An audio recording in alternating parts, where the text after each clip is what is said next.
বাঙালি খানায় সবাইকে স্বাগত জানাই। আজকে একদমই একটা নতুন পদ রান্না করব চিকেনের। এই রান্নাটি ছোট থেকে বড় সবাই পছন্দ করবে। সম্পূর্ণ ঘরোয়া উপকরণ দিয়ে আপনারা খুব সহজে রান্নাটি করে নিতে পারবেন।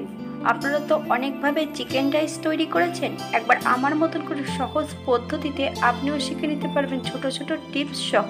তবে আমার বাড়িতে কিভাবে চিকেন রাইস তৈরি করা হলো চলুন সেটা একবার দেখে নেওয়া যাক ভিডিওর মাধ্যমে।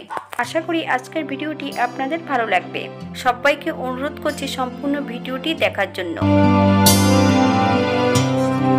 আজকে আমি এখানে নিয়ে নিয়েছি 500 গ্রাম মুরগির মাংস। মাংসগুলোকে বেশ ভালো করে ধুয়ে নেবার পর 10 মিনিট আগে 1 চামচ পাতিলেবুর রস লাগিয়ে রেখেছি।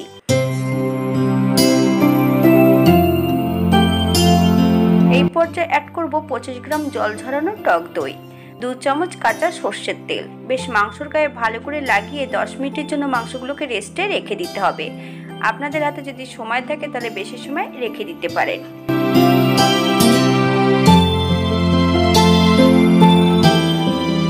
আজ রান্নাটি করব সাদা তেলে।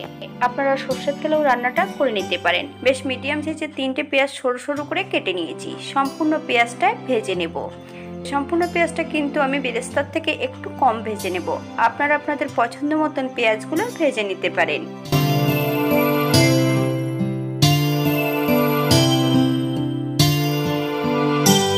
ঘরোয়া উপকরণ দিয়ে সম্পূর্ণ বাঙালি রান্না। আপনাদের যদি রান্নাগুলো পছন্দ হয় তাহলে চ্যানেলটি সাবস্ক্রাইব করে পাশে থাকবেন। পাশে থাকা বেলটি বাজিয়ে দিবেন, নইলে নিত্য নতুন রান্নার নোটিফিকেশন পাবেন না। একই তেলে একটু নুন হলুদ দিয়ে আলুগুলোও ভেজে নেব। পর্যায়ে তেল থেকে সম্পূর্ণ আলুগুলো তুলে নিতে হবে। আপনারা আপনাদের পছন্দ মতন আলুগুলো ভেজে নিতে পারেন। একই তেলে রান্না করব। ফোড়নে রেখেছি দারচিনি, এলাচ, লং। ফোড়ন থেকে সুগন্ধ বেরোলে মিডিয়াম সাইজের একটা পেঁয়াজ বেশ মিহি করে কুচিয়ে অ্যাড করতে হবে। এই পর্যায়ে অ্যাড করব 1 চামচ রসুন বাটা। পেঁয়াজ ও রসুন থেকে যতক্ষণ কাঁচা গন্ধ বেরোবে ততক্ষণ বেশ ভালো করে ভেজে নিতে হবে। তবে পেঁয়াজটা বেশি খয়েরি করে ভাজার প্রয়োজন নেই, তাহলে যখন মাংসটা রান্না করা হবে তখন কিন্তু পেঁয়াজটা সেদ্ধ হবে না। এই পর্যায়ে অ্যাড করতে হবে বেশ কিছুটা বাটা মশলা, আদা, জিরে, ধনে, শুকনো লঙ্কা। সঙ্গে কিন্তু আমি গোটা কাশ্মীরি লঙ্কা বেটে নিয়েছি। আপনারা এই পর্যায়ে গুঁড়ো মশলা দিয়েও রান্নাটা করে নিতে পারেন। মশলা দেওয়া বাটি থেকে বেশ কিছুটা জল অ্যাড করব।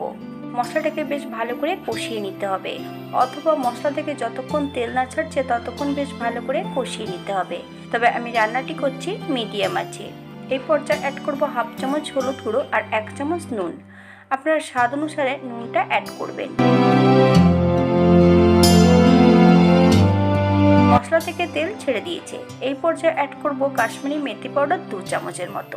আপনারা যদি পছন্দ করেন তাহলে পরিমাণে বাড়িয়ে দিতে পারেন। এই পর্যায়ে অ্যাড করতে হবে সম্পূর্ণ ম্যারিনেট করা মাংসগুলো। যখনই মাংসগুলো অ্যাড করবেন একদম লো ফ্লেমে। আমি কিন্তু এই পর্যায়ে একদম লো ফ্লেমে বেশ কিছু সময় রান্না করে নেব।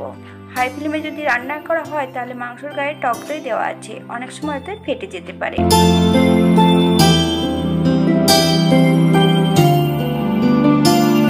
7 থেকে 10 মিনিটের জন্য মিডিয়াম আঁচে ঢাকা দিয়ে রেখে দেব, যাতে মাংসগুলো সেদ্ধ হয়ে যায়। 10 মিনিট পর আবারও 3 থেকে 4 মিনিটের মতন মিডিয়াম আঁচে কষিয়ে নেব।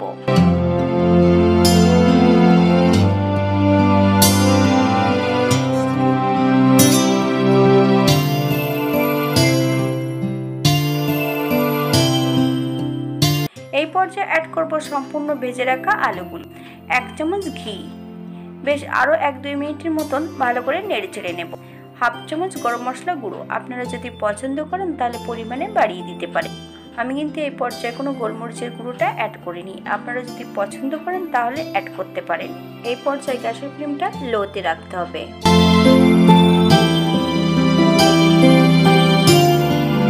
1 ঘন্টা আগে 250 গ্রাম দেরাদুন রাইস বেশ ভালো করে ধুয়ে ভিজিয়ে রেখেছিলাম। এই পর্যায়ে সম্পূর্ণ চালগুলো জল ছড়িয়ে মাংসের মধ্যে অ্যাড করে দিতে হবে।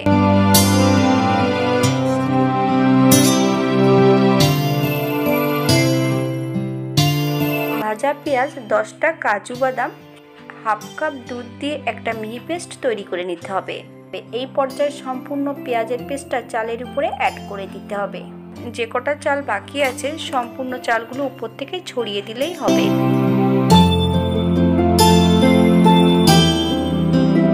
পাঁচ ছটা কাঁচা লঙ্কা অ্যাড করব। আপনারা যদি পছন্দ করেন তাহলে পরিমাণে বাড়িয়ে দিতে পারেন। 1 চামচের মতন চিনি। এই পর্যায়ে অ্যাড করব হাফ লিটার জল। জলটা কিন্তু গরম হতে হবে।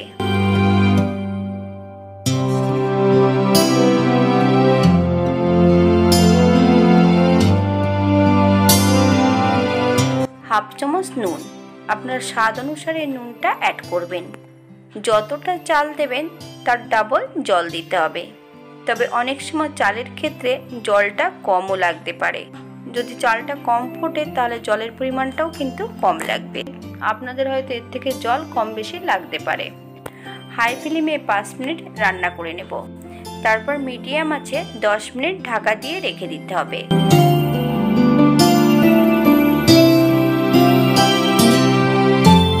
10 মিনিট পর গ্যাসের ফ্লেমটা অফ করে দিয়ে 10 মিনিটের জন্য স্ট্যান্ডিং টাইম দিতে হবে। তারপর সার্ভ করতে হবে। আপনারা যদি পছন্দ করেন উপর থেকে ঘি ছড়িয়ে দিতে পারেন। এটা দেখতে যেমন ভারী সুন্দর হচ্ছে, এটা গরম গরম খেতে কিন্তু অসম্ভব ভালো। আপনারা বাড়িতে একবার একই পদ্ধতিতে চিকেন রাইস তৈরি করে নেবেন। আপনারা যদি মিঠা আতর, কেওড়া জল যদি এগুলো পছন্দ করেন তাহলে অ্যাড করতে পারেন। আমি কিন্তু এই উপকরণগুলো অ্যাড করিনি, তাতেই কিন্তু খেতে খুবই সুস্বাদু।